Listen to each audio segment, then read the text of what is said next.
Hello friends, मैं गौरव पारा sir आपका स्वागत करता हूं आपके अपने यूट्यूब चैनल गोवा जी क्लासेज में। आप सभी कैसे हो? आशा करता हूं बहुत अच्छे होंगे। दोस्तों, आज मैं आपके लिए इंडियन जियोग्राफी से एक महत्वपूर्ण टॉपिक लेकर आया हूं, सोलर सिस्टम, सौर मंडल। सौर मंडल के बारे में जानेंगे।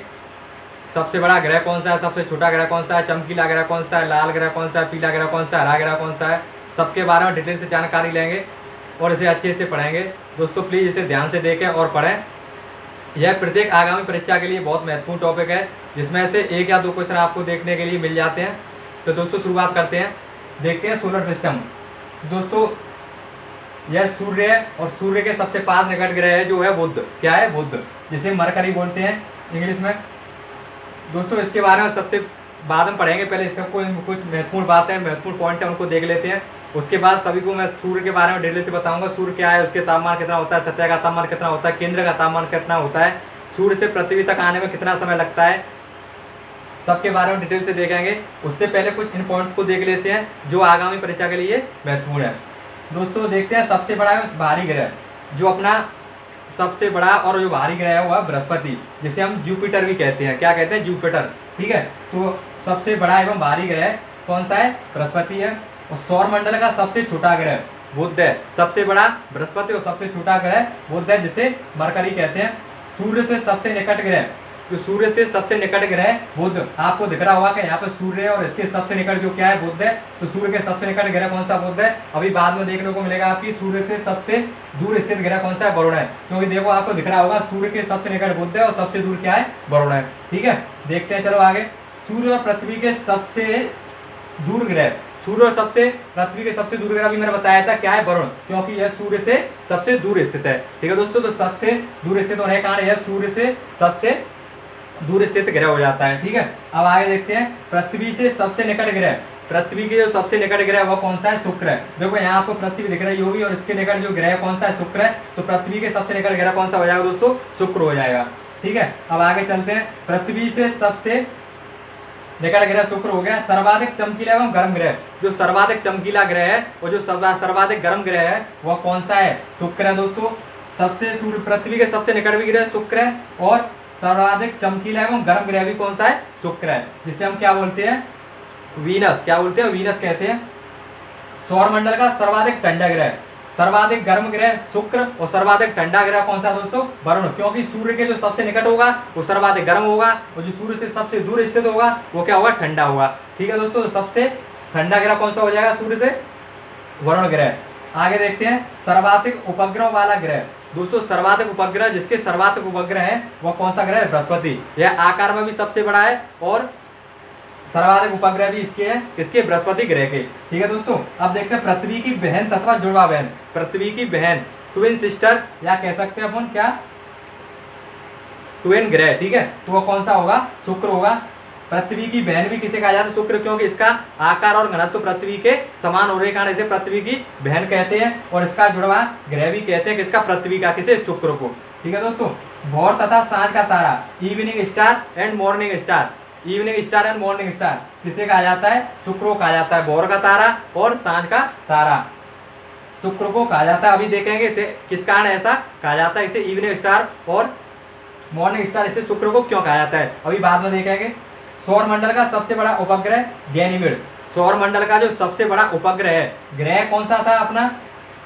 सबसे बड़ा ग्रह बृहस्पति और सबसे बड़ा उपग्रह दोस्तों कौन सा होगा? गैनीमेड, जो बृहस्पति ग्रह में आता है। ठीक है, बृहस्पति ग्रह का सबसे बड़ा ग्रह कौन सा? बृहस्पति। और सबसे बड़ा उपग्रह भी कौन सा हो जाएगा? गैनीमेड, किसका है? जो बृहस्पति ग्रह का है। सौर मंडल का सबसे छोटा ग्रह, दोस्तों सौर मंडल का सबसे छोटा ग्रह है डिमोस। डिमोस मंगल का उपग्रह है, किसका है? मंगल का। मंगल जो अपना ग्रह है उसका उपग्रह है डिमोस और फिमोस। ठीक है, दोनों। तो डिमोस इसका क्या है? सबसे छोटा उपग्रह है सौर मंडल का। शनि का सबसे बड़ा उपग्रह, शनि का सबसे बड़ा उपग्रह दोस्तों टाइटन होगा। कौन सा? टाइटन। वलय या छल्ला युक्त ग्रह, वलय या छल्ला युक्त ग्रह शनि का है, जिसमें टोटल 7 वलय है। कितनी? 7 वलय, आगे दिखेगा अभी। तो वलय या छल्ला युक्त ग्रह शनि का है। सर्वाधिक चमकीला तारा, जो सर्वाधिक चमकीला तारा है दोस्तों साइरस है, जिस इंग्लिश में सीरस भी कहते हैं और इसे डॉग स्टार भी कहा जाता है। ठीक है, क्या कहा जाता है? Dog star. सर्वाधिक चमकीला तारा साइरस है, जिसे डॉग स्टार कहते हैं और इसे इंग्लिश में सीरस भी कहा जाता है। शनि के रिंग्स की खोज, शनि की जो वलय हैं उनकी खोज की गैलीलियो ने। किसने? जो गैलीलियो नामक वैज्ञानिक थे, उन्होंने क्या किया, शनि के जो वलय हैं, रिंग है, उनकी क्या की खोज की। किसने? गैलीलियो ने। शनि के चारों ओर बलों की संख्या कितनी है? 7। ठीक है, अभी थोड़ी देर पहले बताया था कि शनि के चारों ओर बलों की संख्या कितनी है? 7 है। सबसे बड़ा क्षुद्र ग्रह कौन सा है? साइरस है दोस्तों। कौन सा है? साइरस। सबसे बड़ा क्षुद्र ग्रह साइरस है। और क्षुद्र ग्रह स्थित कहाँ है? पृथ्वी और मंगल के बीच में। जैसे यह अपनी पृथ्वी है और यह मंगल है, तो इसके बीच में जो है कहाँ है? क्षुद्र ग्रह स्थित है। हेलीपुचल तारा दिखता है 70 वर्ष के बाद, हेलीपुचल तारा दिखाई देता है। और हेली धूमकेतु पुनः दिखाई पड़ेगा 2062 में। ठीक है दोस्तों, पिछली बार दिखाई देने के बाद अब फ्यूचर में 2062 में दिखाई पड़ेगा। अंतरिक्ष में कुल तारामंडलों की संख्या कितनी है? दोस्तों अंतरिक्ष में कुल तारामंडलों की संख्या 89 है, 89 है। कितनी है? 89, 89। सबसे बड़ा तारामंडल जो अपना सौरमंडल का सबसे बड़ा तारामंडल है वो है सेंटोरस। कौन सा दोस्तों? सेंटोरस है। चंद्रमा पृथ्वी की सतह, चंद्रमा पृथ्वी एक परिक्रमा करता है। चंद्रमा पृथ्वी की एक परिक्रमा 27 दिन 8 घंटे में करता है। कितने में करता है? 27 दिन 8 घंटे लगभग। ठीक है, चंद्रमा पृथ्वी की एक परिक्रमा 27 दिन 8 घंटे में करता है।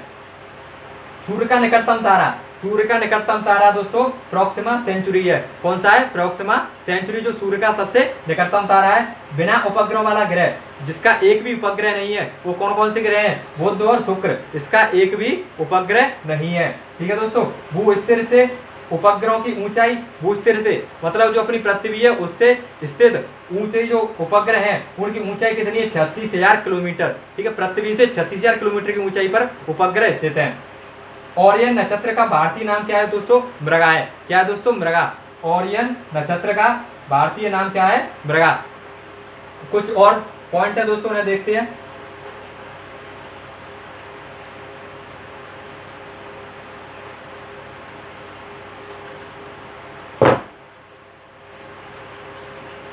लाल ग्रह, लाल ग्रह दोस्तों मंगल को कहा जाता है। किसको कहा जाता है? मंगल को। पीला ग्रह,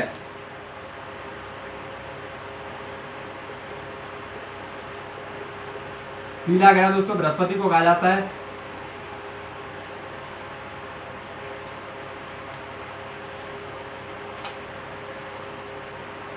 नीला ग्रह, यहां से दोस्तों सीधा क्वेश्चन आता है कि लाल ग्रह कौन से ग्रह को कहा जाता है, तो वह कौन सा ग्रह होगा? मंगल। पीला ग्रह किसको कहा जाता है? बृहस्पति। नीला ग्रह पृथ्वी को। किसको कहा जाता है? पृथ्वी को। पृथ्वी पर पानी की उपस्थिति होने के कारण इसे नीला ग्रह कहा जाता है। किसको? पृथ्वी को। ठीक है दोस्तों, नेक्स्ट देखते हैं हरा ग्रह। हरा ग्रह किसे कहा जाता है?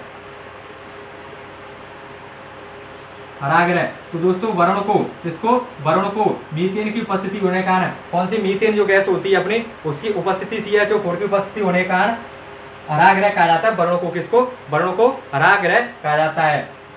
वरुण को नेपच्यून भी कहते हैं। नेपच्यून, क्या कहते हैं? नेपच्यून, नेपच्यून भी कहते हैं।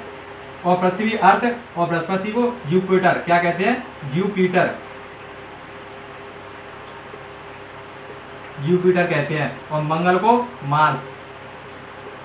ठीक है दोस्तों, मंगल को क्या कहते हैं? मार्स कहते हैं। अब देखते हैं दोस्तों सूर्य के बारे में। अब सूर्य के बारे में देखते हैं और ऐसे ग्रह जो अपने टोटल 8 ग्रह हैं उनको पढ़ते हैं और समझते हैं, उनका आकार और आकार की दृष्टि से कौन सा सबसे बड़ा है और सबसे छोटा कौन सा है, किस प्रकार से होता है। और इन्हें सूर्य के क्रम से देखा जाए तो सबसे पहले कौन सा आएगा और सबसे बाद में कौन सा आता है। तो दोस्तों इसे देखो, याद करने के लिए आप कैसे याद रखेंगे कि अपना सूर्य और सूर्य से इस क्रम में देखेंगे कि ग्रह का क्रम, ग्रह का क्रम देखेंगे। तो दोस्तों इसे कैसे याद रख सकते हैं हम ऐसे हम लोग ऐसे इस तरीके से याद रख सकते हैं। देखो पहले क्या आता है? संडे आता है। क्या आता है? संडे आता है। संडे के बाद क्या आता है? मंडे, मंगलवार। मंगलवार के बाद क्या आता है? बुधवार आता है, वेडनेसडे। ठीक है, तो बुधवार, तो यहाँ से शुरू होती है अपनी कहानी। तो बुधवार, बुधवार के बाद एक छोड़ेंगे बृहस्पतिवार, उसके बाद क्या आ जाएगा? शुक्र आ जाएगा। शुक्र के बाद एक छोड़ेंगे शनिवार, शनिवार के बाद क्या है? संडे, रविवार। तो रविवार की जगह क्या होता है? खाली दिन होता है, उसे मान लेंगे पृथ्वी। क्या मान लेंगे दोस्तों? पृथ्वी। पृथ्वी के बाद संडे के बाद क्या आता है? मंडे, और मंडे के बाद ट्यूसडे, फिर से मंगलवार। अब मंगलवार आ गया दोस्तों, तो संडे के बाद एक छोड़ा क्या? मंडे, मंडे के बाद क्या आएगा? ट्यूसडे आ गया, मंगलवार आ गया। मंगलवार के बाद फिर एक छोड़ेंगे, क्या आएगा? बुधवार, बुधवार को छोड़ देंगे, क्या आ जाएगा? बृहस्पतिवार। इसका मतलब ये है कि संडे से स्टार्ट करेंगे और एक छोड़ता जाएंगे। तो देखो मंगलवार को छोड़ा, बुधवार आ गया, बृहस्पति को छोड़ा, शुक्र आ गया, शुक्र को छोड़ा, शनिवार को छोड़ा, संडे, संडे को क्या खाली होता है तो पृथ्वी मान लेते हैं। फिर उसके बाद आता है मंडे, सोमवार इसे भी छोड़ देते हैं तो क्या आता है? मंगलवार। फिर बुधवार को छोड़ने के बाद बृहस्पतिवार, और बृहस्पतिवार के बाद शुक्र आता है, शुक्रवार को छोड़ने के बाद क्या आ जाता है? शनि, तो शनि ग्रह हो जाएगा। और शनिवार के बाद क्या आता है? संडे आता है। एतवार बोलते हैं, जिसे हम रविवार भी कहते हैं। एतवार से ध्यान रखना अरुण, ठीक है। और उसके बाद क्या आता है? वरुण। ऐसे इस तरीके से याद रख सकते हैं सूर्य के क्रम में कि सूर्य के सबसे निकट ग्रह बुध, फिर उसके बाद शुक्र, यह क्रम है पृथ्वी, फिर मंगल, बृहस्पति, शनि, अरुण और वरुण, यह था क्रम। अब देखते हैं दोस्तों आकार की दृष्टि से।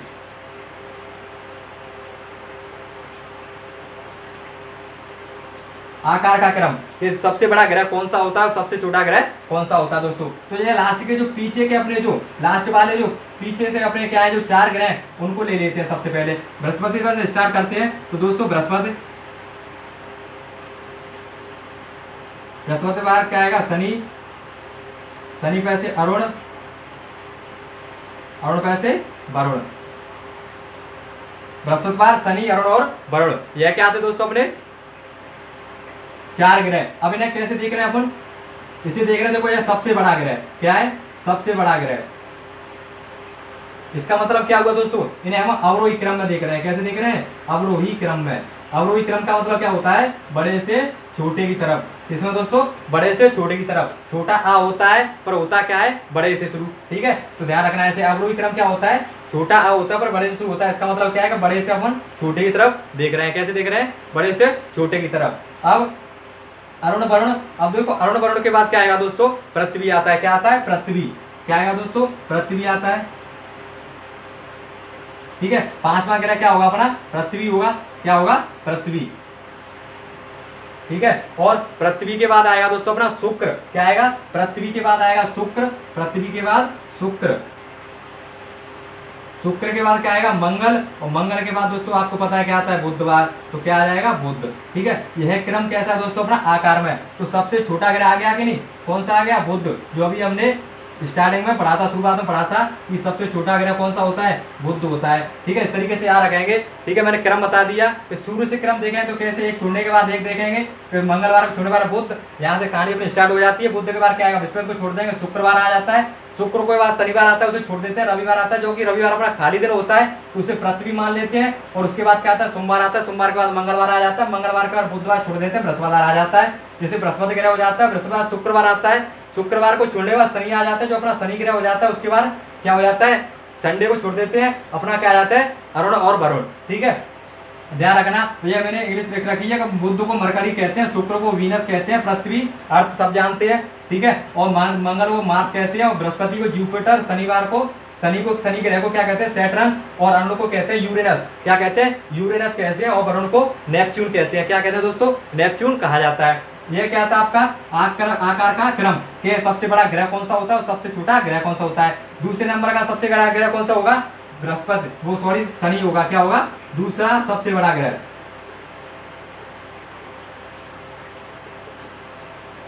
इससे आप किसी भी नंबर के ग्रह का अनुमान संख्या निकाल सकते हैं, पता कर सकते हैं कि यह कौन से नंबर का सबसे बड़ा ग्रह है, ठीक है। और तीसरा सबसे बड़ा ग्रह कौन सा होगा? अरुण, चौथा वरुण, फिर पृथ्वी। क्या होगी? पृथ्वी। उसके बाद शुक्र, मंगल, और सबसे छोटा ग्रह कौन सा हो जाएगा दोस्तों? सबसे छोटा ग्रह कौन सा हो जाएगा? बुध हो जाएगा। कौन सा हो जाएगा? बुध हो जाएगा। अब देखते हैं दोस्तों शुक्रवार को, सॉरी सूर्य को देखते हैं और सूर्य का पुष्टमार्ग करते हैं। सूर्य क्या होता है? सूर्य के बारे में टोटल जानकारी लेंगे। सूर्य का तापमान कितना होता है? केंद्र का तापमान, सतह का तापमान। तो देखो दोस्तों, ये अपना सूर्य होता है। यह क्या है? अपना सूर्य है। क्या है दोस्तों? अपना सूर्य। क्या है? सूर्य है। अब देखो देखेंगे दोस्तों को सूर्य में क्या क्या संघटक होते हैं। संघटक क्या क्या होते हैं? सूर्य किस किस सूर्य में क्या क्या पाया जाता है? तो देखो सूर्य में दोस्तों एक तो क्या पाया जाता है? अपना हाइड्रोजन। क्या पाया जाता है? हाइड्रोजन। हाइड्रोजन जिसकी मात्रा होती है 71%। कितनी होती है दोस्तों? 71%। अब इससे कैसे याद रखोगे? क्या आपको पता है कि पृथ्वी पर हाइड्रोजन की मात्रा कितनी है? 71%। तो यहाँ पे सूर्य में भी कितनी है? 71%। दूसरा होता है दोस्तों आपका संगठक, क्या होता है? हीलियम। क्या होता है दोस्तों? हीलियम, He, इसका प्रतीक होता है He, हीलियम। दोस्तों इसकी मात्रा होती है 26.5%। कितनी होती है दोस्तों? 26.5% किसकी होती है? हीलियम की। अब अन्य रहा, जो अन्य तत्व होते हैं दोस्तों, क्या अन्य तत्व? अन्य तत्व उनकी संख्या कितनी होती है? 2.5%। टोटल मिला के कितना हो जाएगा? 100%। कितना हो जाएगा दोस्तों? 100% हो जाएगा। कितना हो जाएगा? 100% हो जाएगा। ठीक है, तो यह क्या थे अपने संगठक, सूर्य के संगठक। कौन कौन से संगठक पाए जाते हैं? क्या सूर्य में कौन से संगठक पाए जाते हैं? ठीक है, हाइड्रोजन जिसकी मात्रा अधिक होती है। दोस्तों यह हाइड्रोजन धीरे धीरे करके हीलियम में बदलता जा रहा है, और जिस दिन यह हाइड्रोजन हीलियम पूरी तरह बदल जाएगा, अपना सूर्य क्या हो जाएगा? समाप्त हो जाएगा, सूर्य का खत्म हो जाएगा। सूर्य की वैसे भी जो एज बताइए कितनी है? 5000 मिलियन वर्ष। कितनी बताइए? 5000 मिलियन वर्ष। ठीक है दोस्तों, तो यह दिन यह है हाइड्रोजन हीलियम में पूरी तरह पूर्णतः क्या हो जाएगा? बदल जाएगा। उस दिन क्या हो जाएगा? सूर्य समाप्त हो जाएगा, सूर्य खत्म हो जाएगा। ठीक है दोस्तों, अब देखते हैं नेक्स्ट, ये क्या थे? सूर्य में संगठक। तो सूर्य में क्या क्या पाया जाता है? इसके क्या क्या संगठक होते हैं? अब देखते हैं सूर्य के केंद्र का तापमान। सूर्य का यह जो केंद्र होता है, यहाँ क्या होता है? यह केंद्र। तो देखते हैं कि सूर्य के केंद्र का तापमान, सूर्य के केंद्र का तापमान, सूर्य के केंद्र का तापमान। दोस्तों सूर्य के केंद्र का तापमान होता है, कितना होता है? 15 मिलियन डिग्री सेल्सियस। कितना होता है दोस्तों? 15 मिलियन डिग्री सेल्सियस होता है सूर्य का केंद्र का तापमान। अब केंद्र का हुआ, अब देखें दोस्तों सतह का तापमान। सूर्य की जो सतह होती है, जो सतह जो जो ये सतह होती है, उसका तापमान कितना होता है? सूर्य की सतह का तापमान, तो सूर्य की सतह का तापमान होता है दोस्तों 6000 डिग्री सेल्सियस। जो सूर्य की सतह होती है उसका तापमान होता है 6000 डिग्री सेल्सियस। अब देखते हैं दोस्तों नेक्स्ट पॉइंट सूर्य के बारे में।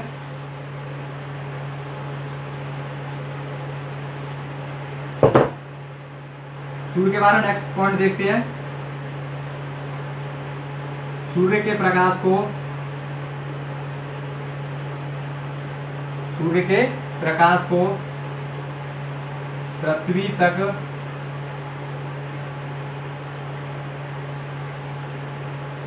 पहुंचने में लगा समय। सूर्य के प्रकाश को, हमारे सूर्य से जो प्रकाश पृथ्वी तक आता है, उसको पृथ्वी तक पहुंचने में कितना समय लगता है? ठीक है, उसे देखेंगे दोस्तों। तो इसका समय होता है 8 मिनट। कितना होता है दोस्तों? सूर्य को पृथ्वी तक के, सूर्य के प्रकाश को पृथ्वी तक आने में 8 मिनट 3 सेकंड। कितना दोस्तों? 3 सेकंड। कितना दोस्तों? 3 सेकंड लगेगा, अर्थात लगभग कितना? लगभग 500 सेकंड। कितना? 500 सेकंड। इसे 500 सेकंड बोल सकते हैं, 8 मिनट 3 सेकंड कह सकते हैं। दोस्तों कहीं कहीं आपको मिलेगा 8 मिनट 16 सेकंड भी मिलेगा देखने को, कहीं कहीं आपको 8 मिनट 16 सेकंड भी मिलेगा। ठीक है, तो इन दोनों में से जो होगा आपका राइट आंसर होगा।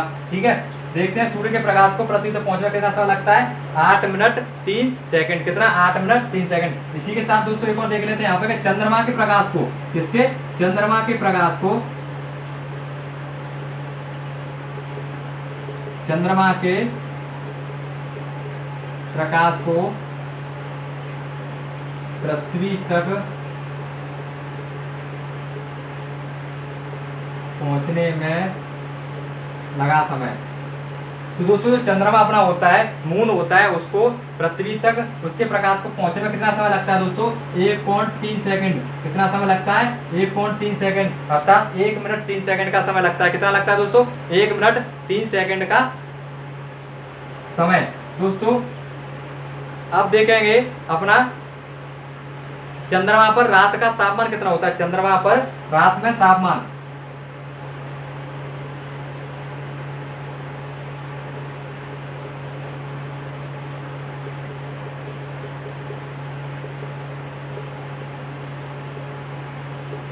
क्लास अच्छी लगी तो प्लीज वीडियो को लाइक करें, कमेंट करें, शेयर करें और ज़्यादा गोवा की क्लासेस चैनल को सब्सक्राइब करें। चंद्रमा पर कितना होता है दोस्तों?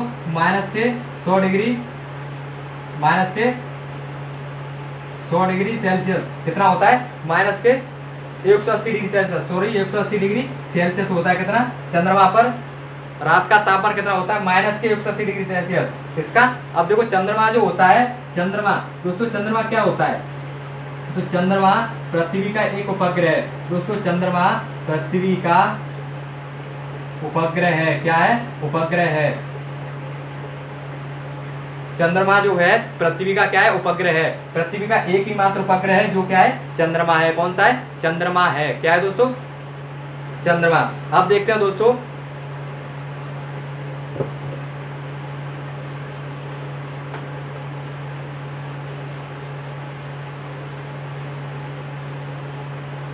नेक्स्ट पॉइंट देखते हैं। सबसे कम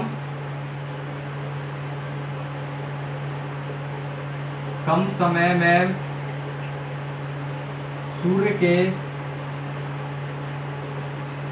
सूर्य का चक्कर लगाने वाला ग्रह। सबसे कम समय में क्या दोस्तों? सबसे कम समय में सूर्य का चक्कर लगाने वाला ग्रह। तो सबसे कम समय दोस्तों सूर्य का चक्कर लगाने वाला ग्रह कौन सा है दोस्तों? सूर्य का सबसे कम समय चक्कर लगाने वाला ग्रह दोस्तों कौन सा होगा? बुध। कौन सा होगा? बुध, जो केवल 88 दिन में सूर्य का एक पूरा चक्कर लगा लेता है। कौन सा दोस्तों? बुध होगा। कौन सा? बुध। क्यों? क्योंकि यह सबसे कम समय चक्कर लगाने वाला, यही क्यों होगा?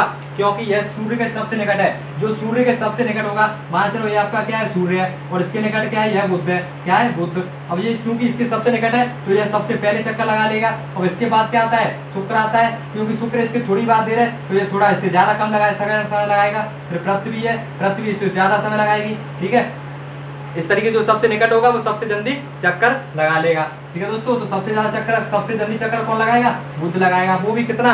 88 दिन में। कितना? 88 दिन में। अब देखते हैं दोस्तों पृथ्वी के, दोस्तों इसमें देखते हैं 8 ग्रह हैं, उनमें देखते हैं 8 ग्रह। तो दोस्तों ने शुक्र और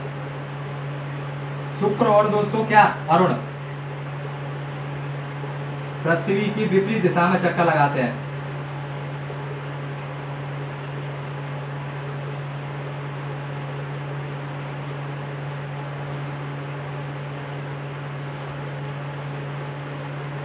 पृथ्वी के विपरीत दिशा में चक्कर लगाते हैं। दोस्तों इसे कैसे समझेंगे? देखो ये अपना सूर्य है, ठीक है, तो सूर्य के जो बाकी जिन्हें शुक्र और अरुण को छोड़ने के बाद, नेपच्यून और अपना वीनस को छोड़ने के बाद जो बाकी के ग्रह होते हैं, जो 6 ग्रह हैं, वह क्या करते हैं दोस्तों? सूर्य का जो चक्कर लगाते हैं, अपने जो सूर्य का चक्कर लगाते हैं वो लगाते हैं कहाँ से?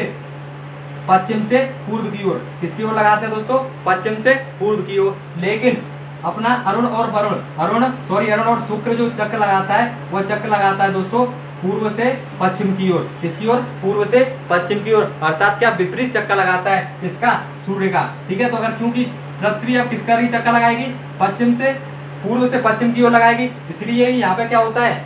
पृथ्वी पर सूर्यास्त पश्चिम में और सूर्योदय पूर्व में होता है। सूर्योदय पूर्व में, सूर्यास्त पश्चिम में। अभी पढ़ा था हमने थोड़ी देर पहले कि पृथ्वी पर जो सूर्यास्त, इवनिंग स्टार और मॉर्निंग स्टार पढ़ा, किसे कहा जाता है? शुक्र को कहा जाता है। क्यों कहा जाता है? यही कारण है कि इवनिंग स्टार और मॉर्निंग स्टार शुक्र को कहा जाता है। क्यों? क्योंकि यह पृथ्वी के विपरीत दिशा में चक्कर लगाता है। अगर विपरीत दिशा में चक्कर लगाएगा तो दोस्तों अगर पृथ्वी पर दिन क्या होगा? दिन मतलब जो अपना सूर्योदय होगा, क्या होगा? सूर्योदय अगर क्या होगा? पूर्व में होगा, पूर्व से होगा, तो शुक्र पर फिर सूर्योदय किधर होगा? पश्चिम में। क्यों? क्योंकि यह क्या लगा रहा है? विपरीत चक्कर लगा रहा है। क्या चक्कर लगा रहा है? विपरीत। तो विपरीत चक्कर लगा रहा है तो सूर्योदय कहाँ से होगा? पश्चिम होगा। इसीलिए इसे मॉर्निंग स्टार कहा जाता है। किसको? शुक्र को। इसीलिए इसे इवनिंग स्टार भी कहा जाता है, सांझ का तारा। ठीक है, इसको शुक्र को किसके कारण? क्योंकि यह विपरीत दिशा में चक्कर लगाते हैं। किसके? पृथ्वी के। मतलब जो पृथ्वी पर क्रिया होगी उसके अपोजिट, उसके विपरीत क्या प्रक्रिया होगी? शुक्र पर होगी। इसलिए इसे शुक्र का या सांझ का तारा, इवनिंग स्टार या मॉर्निंग स्टार कहा जाता है। ठीक है दोस्तों, यह रीजन था किसका? इसका शुक्र का, भोर का तारा और सांझ का तारा होने का। ठीक है दोस्तों, अब देखते हैं कि सूर्य और पृथ्वी के बीच, सूर्य और पृथ्वी के बीच, सूर्य और पृथ्वी के बीच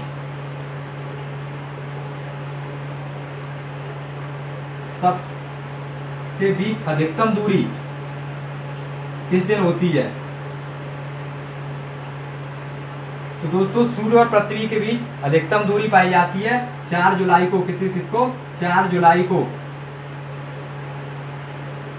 किसको पाई जाती है दोस्तों? 4 जुलाई को सूर्य और पृथ्वी के बीच अधिकतम दूरी, मतलब 4 जुलाई को सूर्य और पृथ्वी के बीच अधिकतम दूरी होती है, सबसे ज्यादा दूरी पाई जाती है किसको? 4 जुलाई को। ठीक है दोस्तों। और सूर्य और पृथ्वी के बीच न्यूनतम दूरी,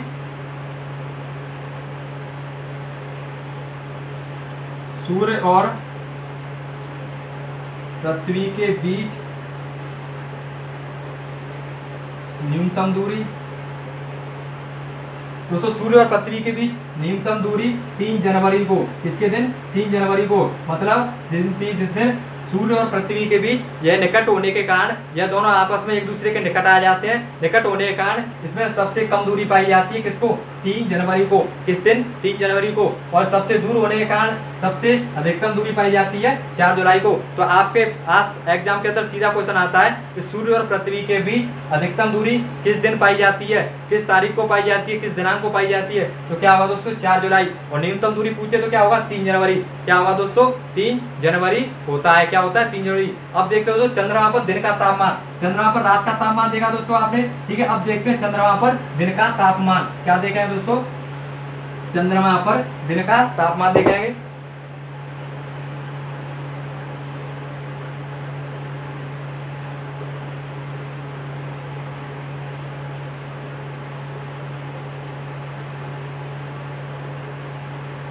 चंद्रमा पर दिन का तापमान होता है दोस्तों 100 डिग्री सेल्सियस। सीधा सा क्वेश्चन आता है कि चंद्रमा पर दिन का तापमान कितना होता है? 100 डिग्री सेल्सियस। कितना होता है दोस्तों? 100 डिग्री सेल्सियस होता है चंद्रमा पर दिन का तापमान। अब दोस्तों आपका एक और रह जाता है सूर्य से संबंधित। सूर्य में कौन सी क्रिया होती है, सूर्य में कौन सी क्रिया पाई जाती है? ठीक है।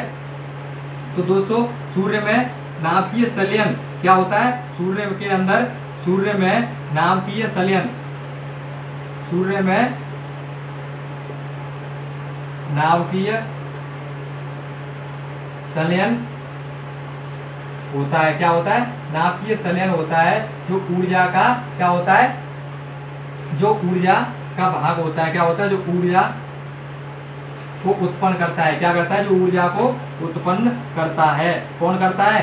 नाभिकीय संलयन। तो आपके पास सीधा सा क्वेश्चन आता है कि सूर्य के अंदर कौन सी प्रक्रिया पाई जाती है? नाभिकीय विखंडन, नाभिकीय संलयन, या इनमें से कोई नहीं, या कोई एक। ठीक है। तो दोस्तों क्या होगा उसमें? नाभिकीय संलयन। तो सूर्य के अंदर नाभिकीय संलयन प्रक्रिया पाई जाती है। दोस्तों अब आपके पास दो चीज और रह जाती है, 2 पॉइंट और रह जाते हैं, सूर्य ग्रहण और चंद्र ग्रहण। सूर्य ग्रहण कब होता है और चंद्र ग्रहण कब होता है? ठीक है। लास्ट बचता है आपका क्या? देखते हैं सूर्य ग्रहण।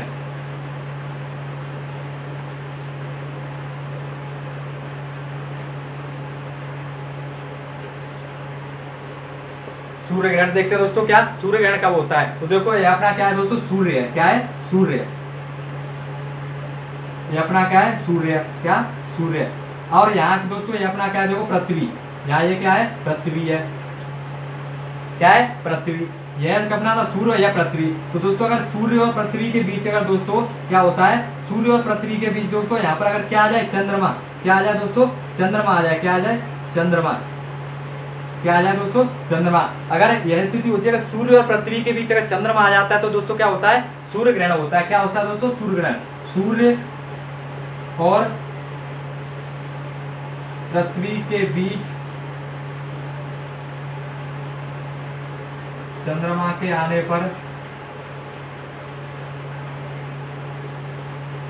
सूर्य ग्रहण होता है। क्या होता है दोस्तों? सूर्य ग्रहण। जिसे बोलते हैं हम सूर्य ग्रहण पड़ रहा है वही होता है। तो सूर्य ग्रहण पड़ता है उस दिन क्या होता है कि सूर्य और पृथ्वी के बीच चंद्रमा आ जाता है। क्या आ जाता है? चंद्रमा आ जाता है। चंद्रमा की छाया किस पर पड़ती है? पृथ्वी पर पड़ने के कारण क्या हो जाता है दोस्तों? सूर्य ग्रहण हो जाता है। क्या हो जाता है? सूर्य ग्रहण। ध्यान रखना। और दोस्तों इसके अपोजिट, इसका उल्टा होता है क्या? इसका उल्टा होता है क्या? चंद्र ग्रहण। क्या होता है दोस्तों? चंद्र ग्रहण होता है।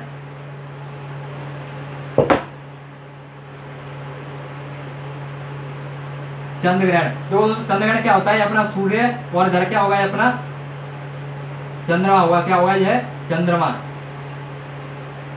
चंद्रमा। और दोस्तों वही प्रक्रिया होती है। अब इसके बीच में क्या होता है दोस्तों, यहाँ पे क्या आ जाती है, पृथ्वी आ जाती है, क्या आ जाती है, पृथ्वी, क्या आ जाती है, पृथ्वी। ठीक है, अगर सूर्य और पृथ्वी के बीच चंद्रमा आता है तो सूर्य ग्रहण।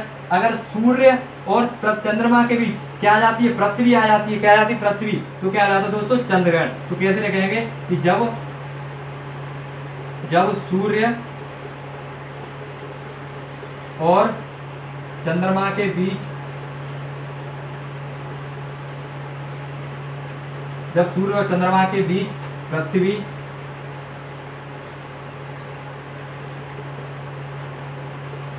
आ जाती है तो चंद्र ग्रहण होता है। ठीक है दोस्तों, अगर सूर्य और चंद्रमा के बीच पृथ्वी आ जाती है तो चंद्र ग्रहण, और अगर सूर्य और पृथ्वी के चंद्रमा आ जाता है तो क्या होगा, सूर्य ग्रहण। ठीक है दोस्तों, एक दूसरे के अपोजिट होते हैं, एक दूसरे के विपरीत होते हैं, उल्टे होते हैं। अब देखो दोस्तों, देखते हैं क्या लेटा हुआ ग्रह, थोड़ा ये रह गया तो उसे देख लो कि लेटा हुआ ग्रह किसे कहा जाता है, किसको, लेटा हुआ ग्रह। एग्जाम के अंदर पूछ लिया जाता है कि लेटा हुआ ग्रह किसे कहा जाता है, क्या लेटा हुआ ग्रह किसे कहा जाता है, तो क्या कहेंगे दोस्तों अपन, लेटा हुआ ग्रह किसे कहा जाता है, अरुण को, नेपच्यून को, किसको, नेपच्यून को, नेपच्यून को लेटा हुआ ग्रह कहा जाता है। इसे दोस्तों नेपच्यून को लेटा हुआ ग्रह कहा जाता है। ठीक है, लेटा हुआ ग्रह किसे, नेपच्यून को कहा जाता है। यह था आपका सोलर सिस्टम।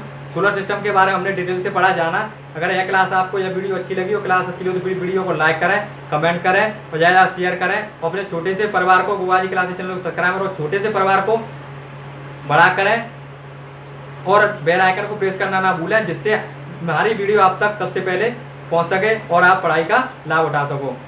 दोस्तों आज के लिए इतना ही, धन्यवाद।